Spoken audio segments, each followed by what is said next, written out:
"My friend, shall we then let our lives run out in a cask? Why don't you cause this tub to be changed into a fine ship, and run into some good harbour to escape this danger?" And Peruonto replied, "If you would have me say the spell, with figs and raisins feed me well." So Vastolla, to make him open his mouth, filled it with fruit, and so she fished the words out of him. And lo, as soon as Peruonto had said what she desired, the cask was turned into a beautiful ship, with sails and sailors and everything that could be wished for, and guns and trumpets, and a splendid cabin in which Vastolla sat filled with delight. It being now the hour when the moon begins to play at see-saw with the sun, Vastolla said to Peruonto, "My fine lad, now make this ship to be changed into a palace, for then we shall be more secure. You know the saying, 'Praise the sea, but keep to the land.'" And Peruonto replied, "If you would have me say the spell, with figs and raisins feed me well." So Vastolla at once fed him again, and Peruonto, swallowing down the raisins and figs, did her pleasure.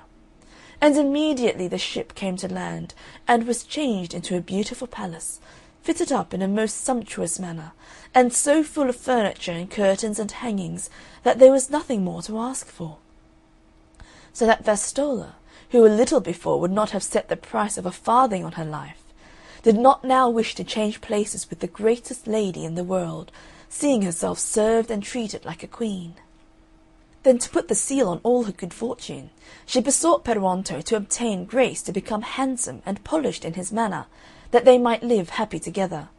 For though the proverb says, "Better to have a pig for a husband than a smile from an emperor," still, if his appearance were changed, she should think herself the happiest woman in the universe. And Peruonto replied as before, "If you would have me say the spell, with figs and raisins feed me well."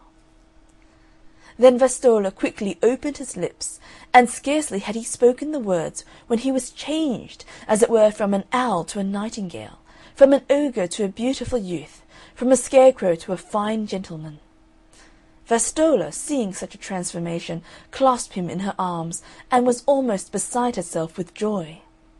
Then they were married and lived happily for years. Meanwhile the King grew old and very sad, so that, one day, the courtiers persuaded him to go a-hunting to cheer him up. Night overtook him, and seeing a light in the palace, he sent a servant to know if he could be entertained there. And he was answered that everything was at his disposal. So the King went to the palace, and passing into a great guest-chamber, he saw no living soul, but two little boys, who skipped around him, crying, "Welcome, welcome!" The King, surprised and astonished, stood like one that was enchanted, and sitting down to rest himself at a table, to his amazement he saw invisibly spread on it a Flanders tablecloth, with dishes full of roast meats and all sorts of viands, so that, in truth, he feasted like a king, waited on by those beautiful children. And all the while he sat at table, a concert of lutes and tambourines never ceased, such delicious music that it went to the tips of his fingers and toes. When he had done eating, a bed suddenly appeared, all made of gold, and having his boots taken off, he went to rest, and all his courtiers did the same, after having fed heartily at 100 tables, which were laid out in the other rooms. When morning came, the King wished to thank the two little children, but with them appeared Vastolla and her husband, and casting herself at his feet, she asked his pardon and related the whole story. The King, seeing that he had found two grandsons who were two jewels, and a son-in-law who was a fairy, embraced first one and then the other, and taking up the children in his arms, they all returned to the city, where there was a great festival that lasted many days. End of chapter 3.